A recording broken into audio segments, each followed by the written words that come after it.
네, 안녕하십니까. 이번 동영상에서는 좀 정보 처리 자격증의 과거 역사부터 현재까지 출제 기준을 한번 되짚어보는 그런 내용을 제가 좀 언급을 해보려고 준비를 해봤습니다. 우선 정보처리 기능사라고 하는 것이 이제 큐넷 사이트에 보면은 그 역사가 나와 있어요. 어느 정도 이 시험이 언제부터 진행이 됐는지가 나와 있는데요. 정보처리 기능사를 한번 검색을 해보도록 하겠습니다. 자, 정보처리 기능사라고 하는 것은 이제 과거 1983년도에 정보처리 기능사 2급이라는 게 신설이 돼서 99년도부로 기능사라는 명칭으로 변경이 되어 왔습니다. 그래서 실제로 출제가 이제 시행이 돼서 이제 시작되어 온 게 여기 보면 84년도부터라고 적혀 있죠. 네, 그래서 84년도부터 해서 2000년도까지는 전체 응시 인원이 실기를 이제 기준으로 보면 뭐 82만 명의 응시를 했었고, 그래서 84년도부터 2000년도까지 24만 명이 합격을 했던 그런 과거 기록을 가지고 있습니다. 전체 합격률로 보면은 많지가 않아요. 30% 정도밖에 안 됐어요. 자, 2001년도로 이제 건너와서 실제로 실기 합격률을 보면, 자, 쭉 한번 보도록 하겠습니다. 네, 2001년도로 넘어와서 58%의 합격률을 보였고, 2002년도에 62%, 그 다음에 61%, 2004년도에는 70%, 2005년도에는 65%, 2006년도에는 47%, 그 다음 뭐 2007년도에는 39%의 합격률을 이게 보이고 가는 추세를 보이죠. 근데 이제 전환점이 되는 게 언제냐면 아마 이 2006년도인가 2007년도부터 기점으로 출제 방식이 전환이 된 시기가 있었을 겁니다. 그러니까 무슨 얘기냐면 이런 거예요. 정보처리 기능사가 예전에는 제가 기억하기는 2007년도 기준인가요? 2006년인지 7년인지 정확히 기억이 안 나는데, 이 기점으로 해서 이전에는 2007년도 전이라고 할게요. 2007년도 전까지는 비주얼 베이직을 사용했었습니다. 그래서 비주얼 베이직 6.0 버전을 이용해서 정보처리 기능사 실기가 진행이 되던 방식이었거든요. 그래서 100% 코딩 방식으로 진행을 했어요. 그리고 이제 컴퓨터를 직접 사용을 하는 거였기 때문에 내가 직접 소스 코드 작성을 해서 컴파일을 한 다음에, 그러니까 인터프리터죠. 여기서는 인터프리터 방식이라고 보는 게 맞겠죠. 인터프리터가 이제 번역을 해서 번역을 통해서 디버깅을 하는 거예요. 디버깅이 확인 가능한, 뭐 굉장히 난이도로 따지면 쉬웠다라는 그런 어떤 평가가 예전에 있었죠. 근데 사실 이 쉬웠다라는 기준이 모르겠습니다. 요즘 기준으로 보면은 사실 이게 이제 말 그대로 오타가 나면 좀 치명적인 부분이 존재했었죠. 왜냐면은 이제 파일의 저장 경로라고 해야 될까요? 뭐 C 드라이브에, 그 다음에 뭐 프로그램 파일에, 그 다음에 여기 경로에 또 뭐시기 해가지고 이런 식으로 뭐 경로를 짜는 그런 위치가 있었는데, 이거 하나도 오타가 나면 저장이 안 됐거든요. 하여튼 뭐 그런 어떤 추억이 있습니다. 당시에 저도 이걸로 버전을 봤던 기억이 나요. 근데 이때 비주얼 베이직으로 하는 버전은 제가 합격을 못했어요. 왜냐면은 너무 뭔가 막 생소하고 어려운 거예요. 야, 이 비주얼 베이직, 소스 코드 이거 어떻게 공부해야 되냐? 이거 예약어도 뭐 하나도 모르겠고, 뭐 인트가 뭐고, 뭐 인트가 뭐고, 그 다음에 뭐 발리드라고 해가지고 뭐 밸류업을 뭐 변수 선언하는 걸 막 이렇게 썼었는데, 그러니까 되게 추억이죠. 아직도 좀 컴퓨터 활용 능력 때문에 이게 이제 지금 이 비주얼 베이직이 아직 등장을 하거든요. 추억이긴 합니다. 6.0 버전으로 예전에 진행을 했었는데, 이게 이제 2007년도 기점이나 2006년도 기점은 이제 개편이 됐죠. 그래서 바로 이제 등장한 게 바로 순서도가 등장을 했습니다. 순서도. 그래서 우리가 이제 보통 도형 방식으로 알고리즘을 설계하는 그런 방식의 문제 형식이 나왔죠. 그래서 여기에도 그 엑셀에 제공이 되는데, 순서도 보시면 이제 이거였죠. 여기에 이렇게 뭐 시작을 해가지고 이렇게 시작을 했어요. 당시에 이렇게 시작이 됐었습니다. 그래서 시작을 기점으로 해서 이제 도형을 뭐 들어가게 되면 변수 선언을 실제 하는 게 육각형에 이제 나와서 준비 상태. 여기에 뭐 이제 뭐 i 그다음에 뭐 max, 뭐 min, 뭐 이런 어떤 변수들이 이제 막 등장하기 시작했습니다. 그렇게 하면서 이제 여기 두 개를 화살표로 이었었죠. 예전에 등장했던 버전이죠. 이렇게 해가지고 화살표로 잇는 방식의 이런 방식의 어떤 순서도가 등장을 했었습니다. 굳이 하나 더 논다면 이제 처리문이 등장을 했었죠. 그래서 순서도의 처리문에 해당되는 이런 도형을 이렇게 이어서 하는 방식으로 이렇게 등장을 했었다. 이런 추억이 있습니다. 그래서 이제 이 순서도 방식이 2007년도 기점이라고 그냥 봤을 때 6년도? 2007년도? 2007년도 기점? 아마 이때가 맞는 것 같아요. 그래서 거의 한 몇 년간인가요? 2019년도까지 이게 이제 출제가 되어 있었습니다. 출제되어 왔다. 2019년도까지 출제되어 왔다라는 게 일단은 거의 맞을 겁니다. 정확한 시작 기점을 제가 모르겠어요. 그래서 아무튼 거의 그럼 몇 년인가요? 12년 거의 13년 가까이를 이렇게 출제를 해왔다는 얘기인데, 물론 그 사이에 또 차이가 있습니다. 이 순서도 방식을 출제를 해올 때 이제 초창기 순서도가 나오는 방식에서는 순서도만 그 괄호 채우기로 무려 60점에 100점을 차지를 했었어요. 그러니까 순서도만 다 맞추면 합격이 되는 구조였거든요.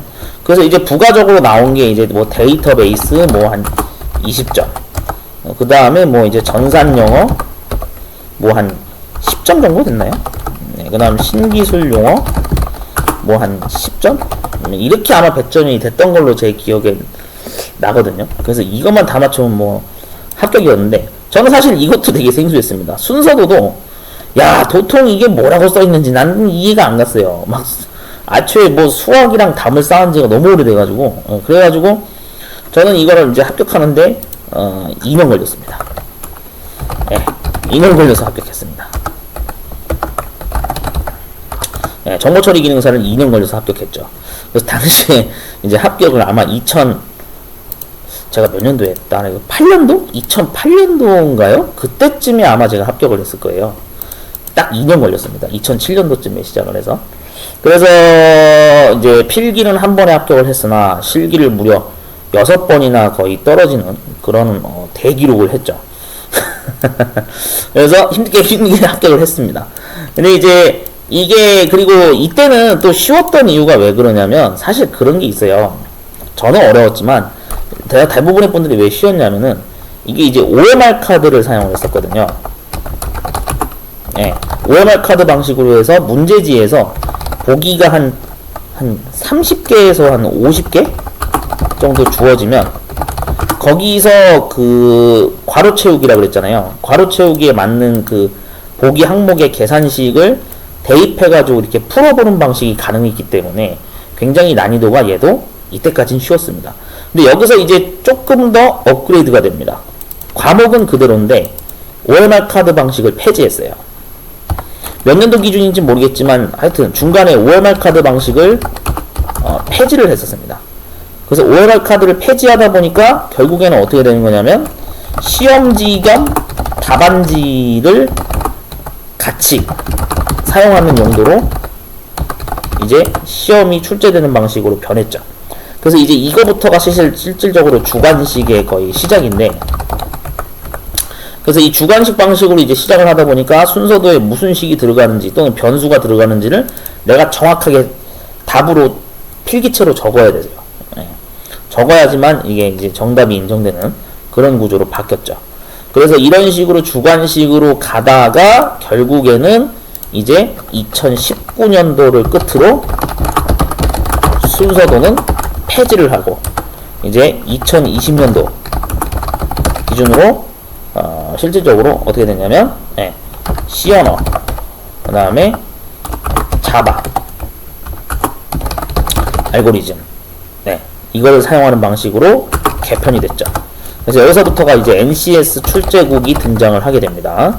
NCS 출제국이 등장을 해서 C 언어 자바 알고리즘의 이제 데이터베이스 SQL 부분 이런 부분이 등장을 하고요. 그 다음에 이제 전산 영어는 이제 대신에 폐지가 되고 통신 과목이 등장을 했죠. 그 다음에 이제 어플리케이션 개발 관련된 거 개발 관련 이제 단어들이 막 등장을 하기 시작했고요. 그리고 나서 신기술 용어도 이제 폐지됐습니다. 신기술 대신에 이제 통신 용어가 많이 나온다 보시면 돼요. 그 다음 이제 운영체제 관련된 문제가 나오기 시작했고요. 여기서 뭐 리눅스나 유닉스 이런 것들이 나오기 시작했습니다. 2020년도 기준으로 해서. 그래서 뭐 이제 이런 식으로 해서 20문제 주관식으로 현재는 출제하는 방식으로 진행이 되고 있죠. 기능사만 살펴봤을 때는 이렇게 언급이 됐는데 산업기사 기사도 비슷했습니다. 중간에 C 언어 자바가 물론 2019년도 방식에서도 순서도랑 같이 등장을 했다가 2020년도 기준으로는 이제 순서도가 완전히 빠졌죠. 빠지면서 C 언어 자바 방식에 거기에 이제 파이썬 그 다음에 C++ 이런 것까지 이제 추가하는 방식으로 더 범위가 확장돼서 출제가 되는 그런 역사를 거쳐왔습니다. 근데 이제 제가 이거를 왜 언급을 하는 거냐면은 사실 이게 분명한 게 있어요. 여기 보시면은 2019년도까지는 분명히 이게 순서도였어요. 그래서 합격률이 굉장히 높았습니다.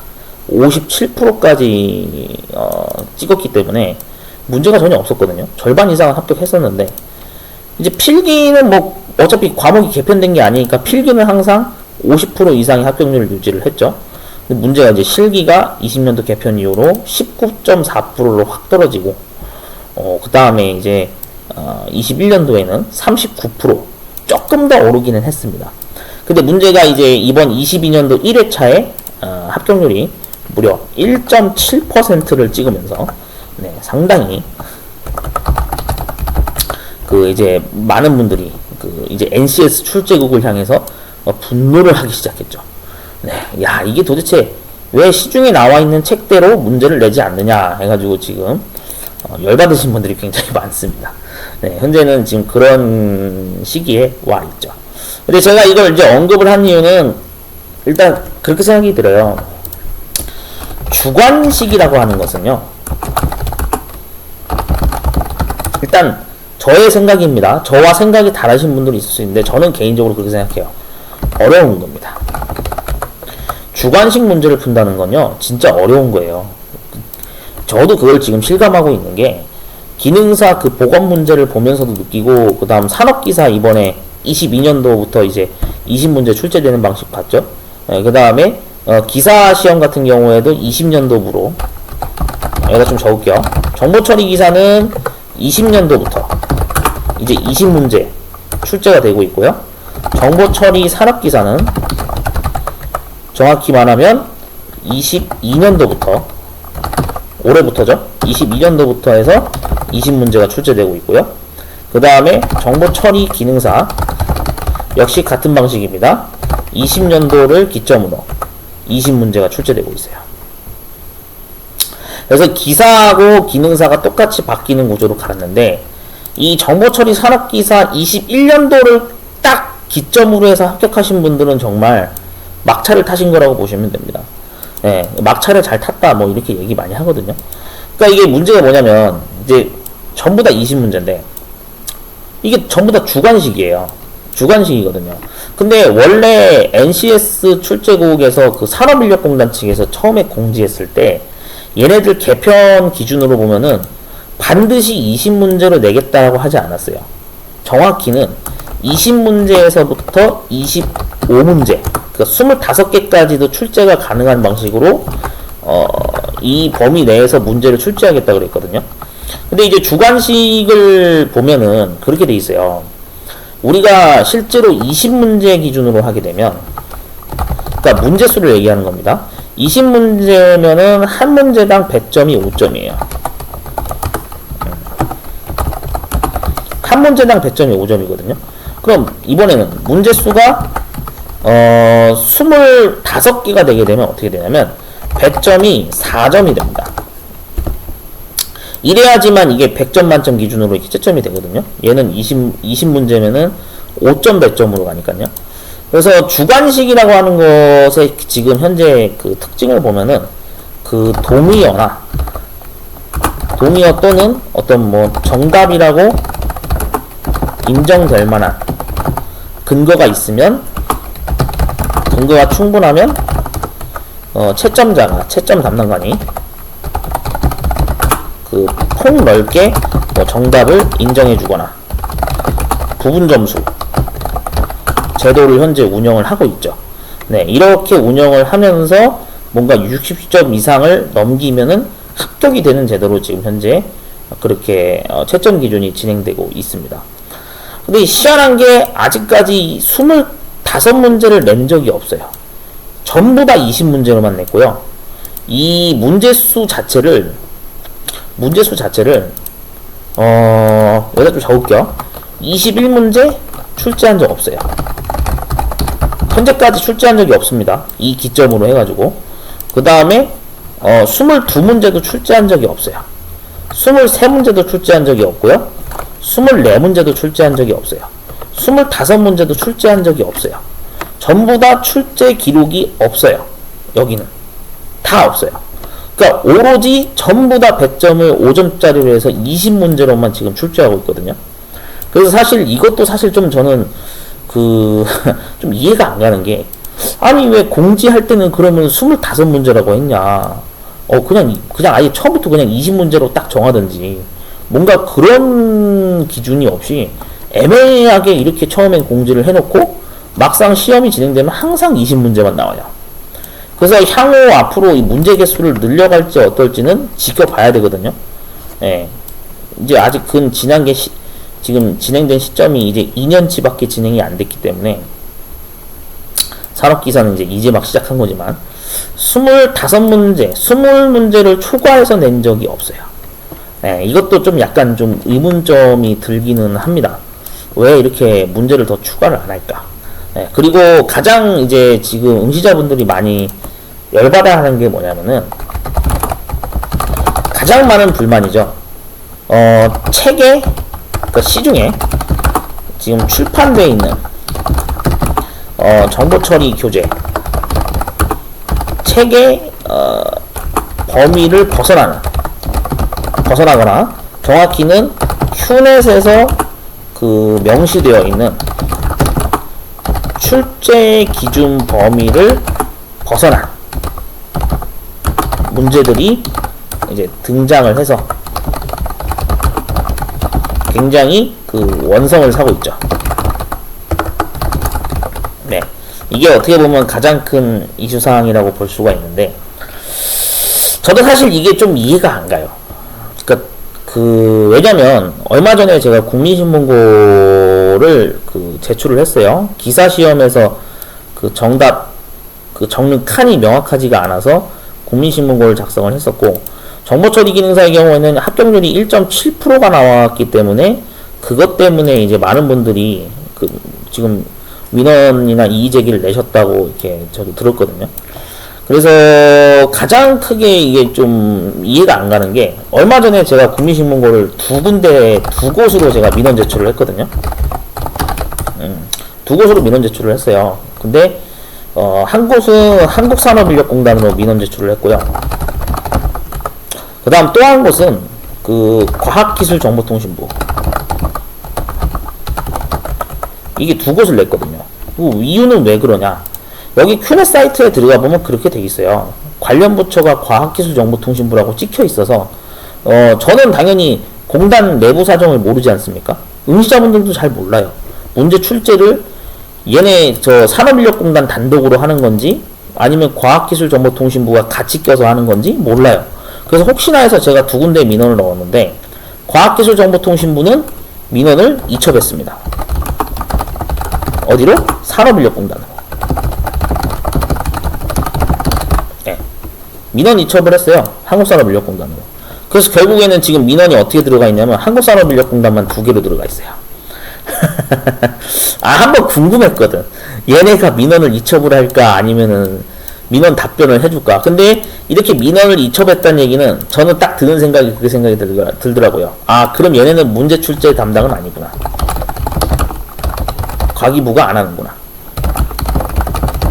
딱 이런 결론에 도달을 했거든요. 아니면 정말 귀찮아서 그냥 민원을 이첩했을 가능성도 있겠죠.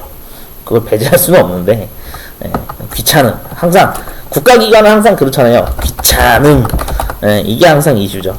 그래서 어쨌든 민원이 이첩이 됐습니다. 그래서 한국산업인력공단에 지금 보면은 그 답변을 일부 커뮤니티 카페에 들어가 보니까 응시했던 분들이 답변을 받았는데 굉장히 매크로적인 답변을 받았다고 해요. 매크로적인 답변을 받았다고 하더라고요. 그래서 제가 이거를 좀 답변을 공개해 놓은 거라서 게시물에 좀 이미지를 제가 캡처를 해서 띄워서 보여드리겠습니다. 자, 민원 내용을 보면은 이게 커뮤니티 카페에 이게 그 캡처본으로 어느 유저분이 올려주셨거든요. 제가 그냥 그대로 캡처본을 이미지를 다운받았습니다. 다운받을 수 있게 이렇게 스크랩이 돼 있어서요. 자, 민원 요지 정보처리기사 1회 실기시험 관련된 문의. 그래서 이제 문제의 18번 문제가 답을 적는 칸이 표시가 안 돼 있었죠. 이런 동그라미 표시도 안 돼 있고 답을 적는 어떤 번호 표시도 안 돼 있어서 많은 분들이 지금 이거에 대해서 이의 제기를 하셨는데 답변이 이렇게 왔어요. 자, 먼저 시험 관련해서 수험자께서 가져주신 관심에 감사드립니다.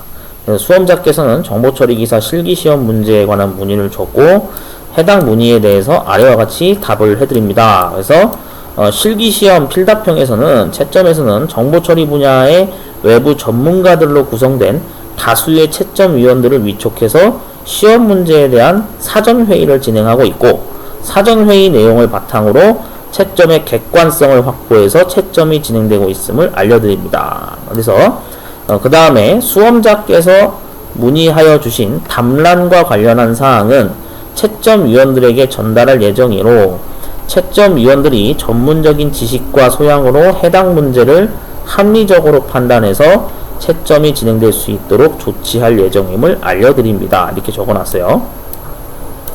자, 또한 수험자께서 문의하여 주신 시험감독위원과 관련한 사항은 수험자께서 응시하신 시험장과 해당 지부 지사가 있죠. 인천이면 인천, 서울이면 서울, 그렇게 지사, 그리고 시험감독위원으로부터 전달받은 사항을 알려주시면 해당 지부지사를 통해서 확인될 수 있도록 조치를 하겠다, 이런 확인 작업을 하겠다, 이런 뜻이에요. 맺은 말로 보면 더 궁금한 사항이 있을 경우 해당 융합출제부의 담당 연구원으로 문의해 주시면 성실히 답변하여 드리겠습니다. 그래서 이렇게 답이 왔어요. 근데 이게 이제 중요한 게 뭐냐면요, 이 민원을 딱 답변이 지금 몇몇 분들이 받았다고 하는데 이게 매크로 답변이라고 하시더라고요. 매크로적인 답변을 했대요. 그렇게 얘기를 하시더라고요. 그래서 이게 참, 그럼 제가 민원 넣은 것도 결국에는 이 매크로 답변이 찍혀 나올 것 같은데 응시자분들이 원하는 거는 사실 이런 답변이 아니거든요. 명확히 채점이 인정이 어떤 기준으로 되냐 안 되냐를 큐넷 사이트에 공지를 해주던지 뭔가 명확한 그런 후속 조치의 답변을 원했는데 이런 매크로적인 답변이 이제 달려 있어서 또 민원 제기하신 분들이 또 뿔이 나기 시작했어요. 야, 정말 이런 형식적인 답변을 하다니. 도대체 국민신문고가 왜 있는 거야? 이렇게 생각할 수 있어요. 근데 사실 좀 이해를 해야 되는 게 이 산업인력공단도 결국에는 국가기관이다 보니까요. 이게 계급사회입니다. 그래서 자기 담당 업무를 확실하게 사무분장으로 정해놓기 때문에 자기 업무가 아니면 절대로 책임지지 않으려고 하거든요. 네, 그런 약간 관행이 존재해요, 예전부터. 그래서 지금 상당히 매크로적인 답변이 왔는데 모르겠습니다. 이게 참 분명히 이 주관식으로 바꿈으로 해서 모든 분들이 그래요. 네, 어렵다. 주관식 문제 정말 어렵다. 네, 이렇게 다 일관되게 얘기하고 있거든요. 그래서 사실은 제가 봐도 이게 그러니까 어려운 게 맞아요. 왜 그러냐면은 결론은 간단해요. 내가 컴파일러의 입장이 돼서 자바 코드와 C 언어 코드를 분석해서 결과까지 맞춰야 되거든요. 그 부담감이 사실 정말 크죠. 게다가 기사 같은 경우에는 이제 지금 여기는 기능사에 대해서 언급한 거지만 기사 같은 경우에는 여기다 파이썬까지 있죠. 맞죠? 거기다가 C++까지 있어요. 거기다가 SQL 코드까지 이제는 분석을 해야 돼요. 예, 내가 코드 작성을 해야 되기도 하고요. 굉장히 이게 참 부담스럽죠. 거기다가 또 문제가 뭐냐면은 기사 종목은 범위가 제일 지금 넓어요. 학습해야 되는 범위가 제일 넓어요. 왜냐면 이거는 앞전에 제가 필기연 설명드리면서 그것도 설명드린 적이 있는데, 자, 큐넷 사이트에 실제로 들어가 보시면은 세 개를 비교해 보시면 됩니다. 자, 먼저 정보 처리 기사 볼게요. 정보 처리 기사는 20년도에 개편한 이후로 지금 화면에 보시는 것처럼 공부해야 될 과목이 필기에서 이렇게 많아요. 굉장히 많죠. 이 중에 몇 개를 따와서 실기를 그대로 내는 거기 때문에 실질적으로 필기랑 실기 뭐 분리시킨다 그래도 실기에서는 지금 이만큼이 나오거든요. 그러니까 굉장히 과목이 많아요. 근데 이거랑 딱 비교를 해볼게요. 자, 얘랑 비교를 해볼게요. 필기랑 실기가 지금 이 정도예요. 자, 정보처리 산업기사로 가보겠습니다. 제 거 이미 오리엔테이션 영상을 보신 분들은 알아요. 자, 산업기사의 경우에는 자, 딱 봐도 개수가 적죠. 적어요. 여기 필기 과목 자체도 적고 실기도 많지가 않아요. 예. 그러니까 거의 기사랑 비슷한데 그래도 전체적인 범위로 따지면 많지가 않아요. 여기에서 이제 더 줄여서 간 게 정보처리 기능사거든요. 정보처리 기능사의 경우에는 어플리케이션 테스트 수행 들어가고요. 그 다음 프로그래밍 언어 활용이 알고리즘입니다. 그 다음 SQL 쪽이 데이터베이스예요. 그 다음에 운영체제 관련된 게 실질적으로 여기 아마 이 응용 소프트웨어 뭐 기초기술 활용 이쪽이 아마 들어가는지 뭐 하고, 통신이 이제 그 통신 과목이 이렇게 나오는데, 그래서 이게 이제 중요한 게 범위 순으로 따지면 벤 다이어그램으로 하면 저번에 보여드린 대로 가장 넓은 거는 당연히 뭐가 넓겠습니까? 정보처리 기사가 가장 넓죠. 기사가 이만큼이면 그 다음에 산업기사가 한 절반 차지한다고 보면 돼요. 산업기사가 절반 차지하고 그 다음 기능사가 더 좁은 범위로 이렇게 들어간다고 봐야 되는 거죠. 맞죠? 이런 식으로 들어가는 거죠. 이게 기능사, 이게 기능사입니다. 그 다음에 여기가 이제 산업기사가 되겠죠. 맞죠? 네, 여기가 산업기사가 되겠죠. 네, 여기가 이렇게 산업기사가 되는 거고, 그 다음에 여기가 이제 기사 등급이 되겠죠. 이런 식으로 간다라고 보시면 되는데, 근데 웃긴 거는 기능사가 지금 1.7%예요. 왜냐? 책에 있는 걸 안 내거든. 책에 있는 대로 안 내요.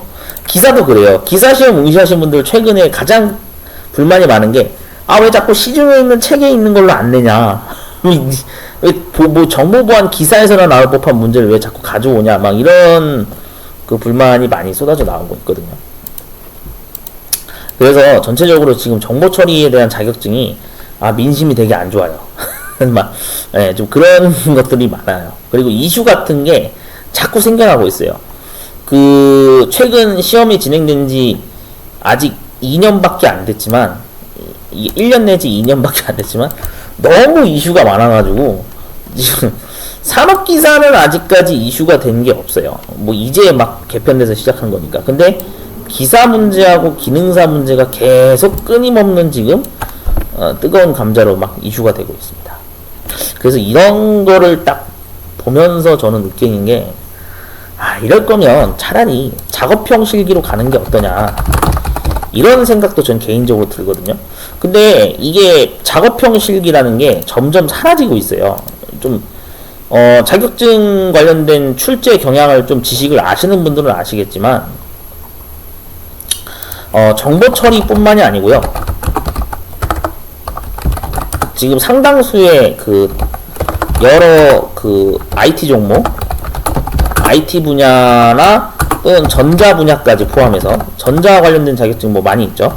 몇 가지 예를 들면은 전자 계산기 조직 응용 기사라고 있는데, 얘는 이제 산업 기사가 폐지됐죠. 그래서 기사만 지금 남아 있는데, 얘가 작업형이 19년도에 폐지됐어요. 네, 작업형이 19년도에 폐지됐습니다. 그래서 어떻게 되냐면 지금 현재는 100% 주관식이에요. 얘도 한 20문제에서 25문제인가요? 그 범위에 해당되는 주관식으로 지금 문제가 나오고 있거든요. 얘도 지금 이러고 있어요. 네. 그 다음에 우리가 알고 있는 정보처리 기사도 역시 똑같습니다. 주관식입니다. 자, 그 다음에 이거는 IT 분야만 한정하면 안 되겠다. 식품 쪽 공학인가요? 식품공학 쪽도 지금 제가 알기로는 식품 산업 기사인가요? 식품 기사도 지금 현재 주관식이에요. 얘도 합격률이 뭐 거의 뭐 장난 아닙니다. 제가 이걸 왜 알고 있냐면은 이쪽 전공을 한 대학교 졸업하신 분을 지금 한 분 알고 있는데, 최근에 시험을 쳤대요. 네. 근데 여기 보면은 합격률이 장난 아니더라고요. 식품기사 한번 볼게요. 식품기사도 보면요, 여기 출제 기준에 보면 필답형 2시간 반이거든요. 주관식이에요. 그래서 얘가 합격률이, 자, 실기 보시면 이렇게 되어 있습니다. 18%입니다. 20년도에는 11%였어요. 굉장히 낮죠. 네. 근데 또 웃긴 거는 식품 산업기사는 현재는 작업형이에요. 얘는 또 작업형이에요. 아직 필답형으로 전환이 뭐 안 된 건지, 아니면 일부러 작업형으로 하는 건지는 모르겠는데, 합격률이 꽤 높죠. 82%죠. 자, 얘는 실제로 보시면은, 네, 여기 보시면 작업형이라고 써있죠. 네, 준비물 항목에 보면 이런 거, 실험실 뭐 기구 같은 걸 사용하는 실험복을 착용한 이런 형식의 작업형 실기 시험으로 진행이 되고 있어요. 네, 뭐 이런 차이가 조금씩 있을 수 있습니다. 근데 지금 이제 또 IT 분야 것도 보면은 정보통신 기사 있죠. 얘도 작업형이 폐지됐어요. 언제 폐지됐는지 모르겠지만은 뭐 최근에 폐지된 것 같아요.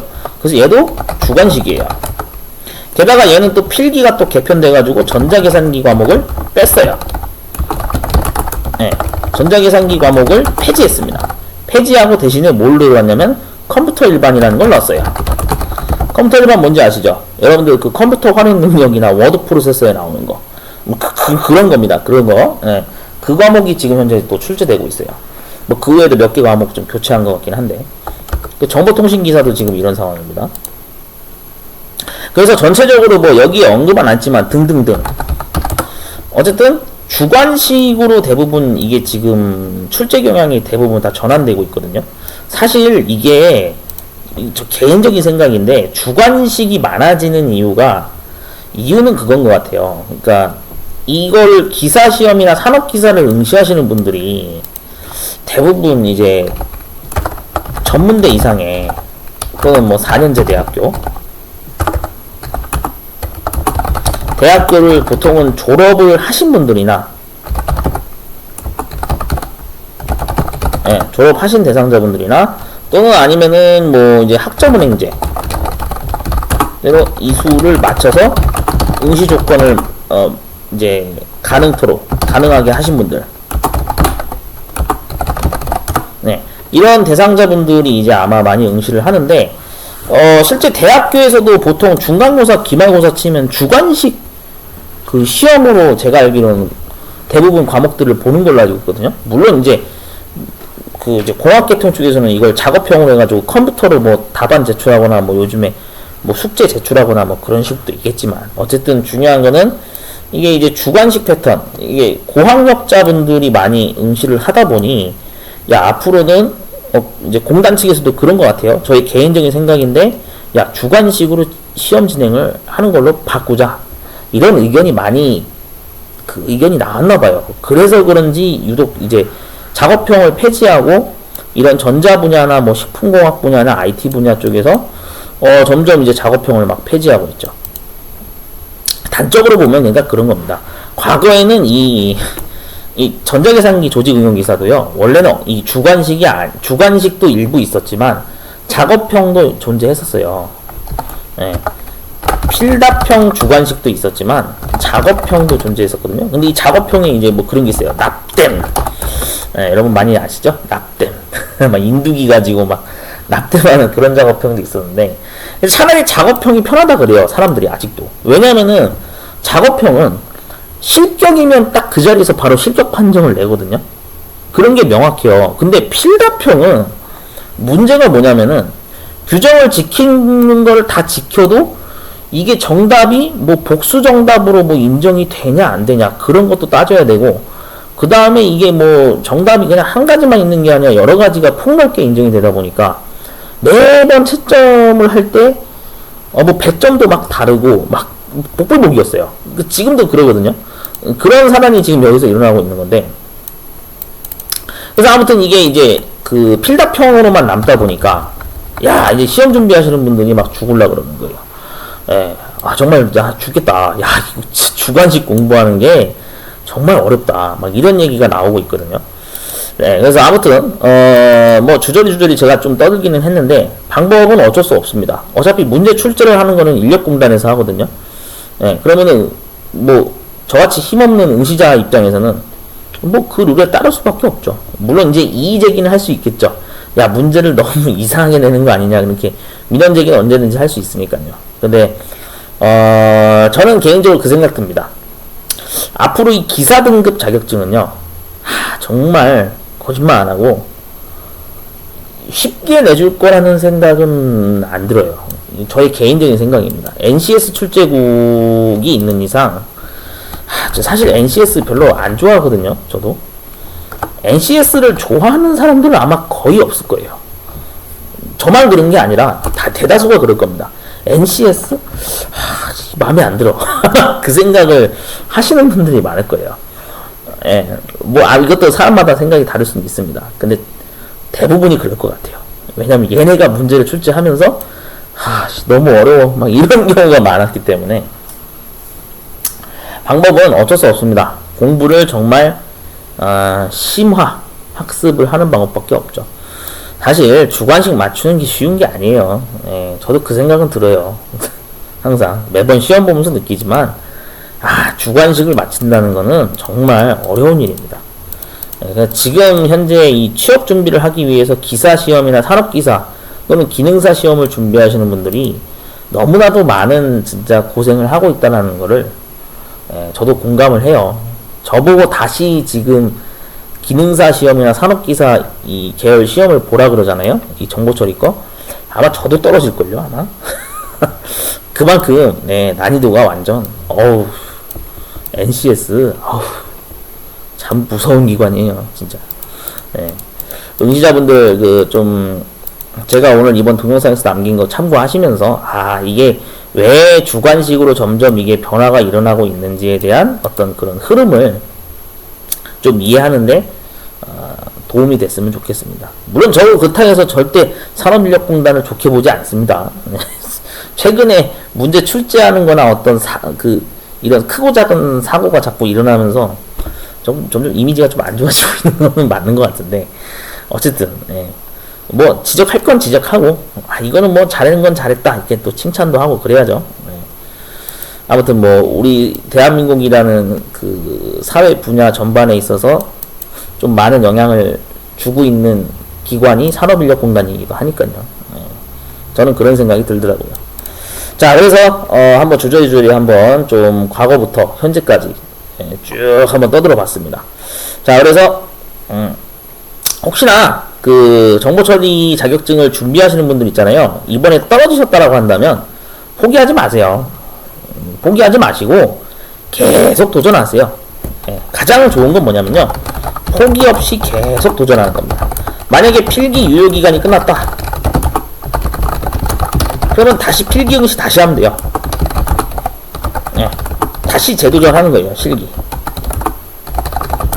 이거를 계속 하는 겁니다. 계속 하다 보면 분명히 합격하게 돼 있어요. 왜냐, 제가 이제껏 공부했던 자격증들도 다 이런 전략으로 했거든요. 저도 필기 유효기간 만료된 것 꽤 있어요, 여러 개.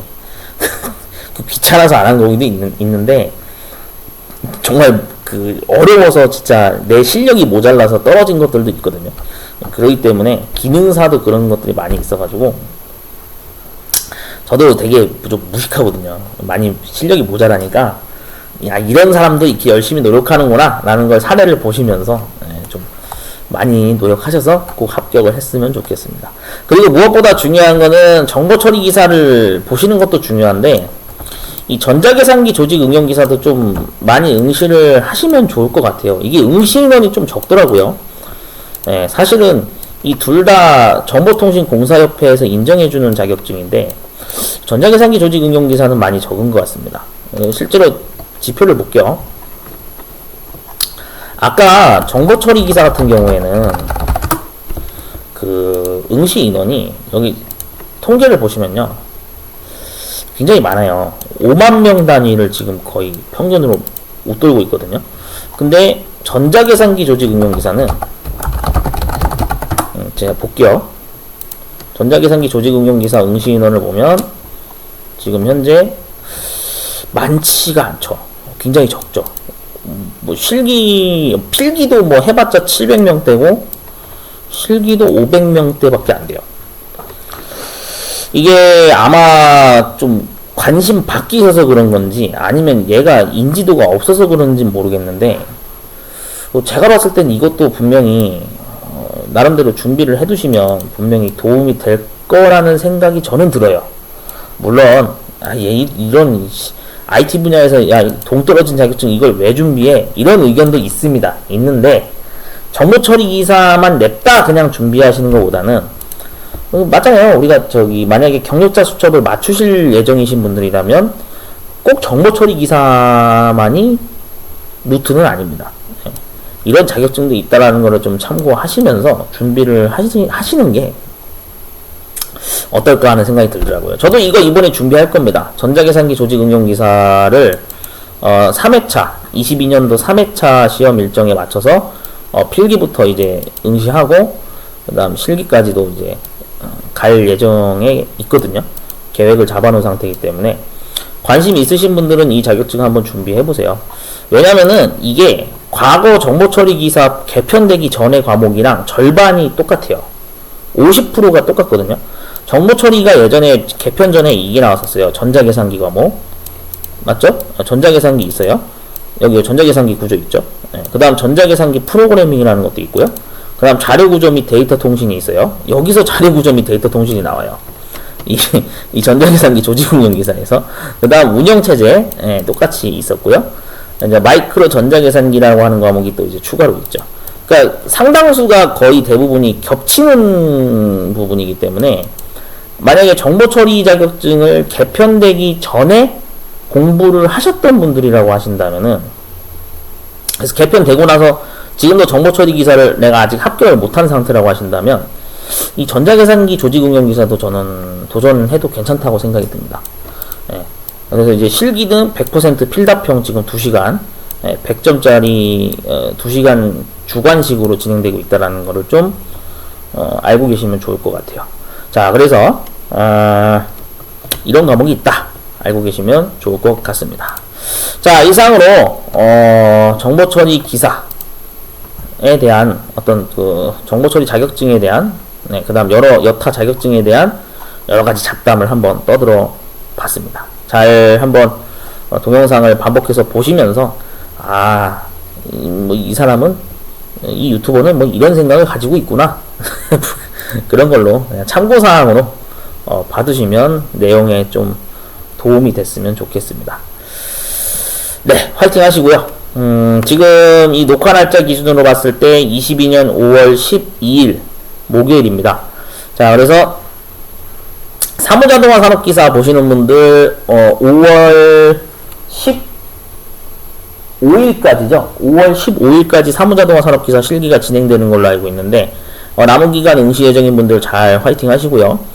꼭 합격점이 나와서 실격 없이 꼭 산업기사 취득을 성공하셨으면 좋겠습니다. 2회차 실기를 준비하시는 분들도 앞으로 이제 2회차 실기 예약하고 시험 보는 그날까지 부지런히 학습을 하셔서 좋은 결과 있기를 응원하겠습니다. 화이팅 하십시오.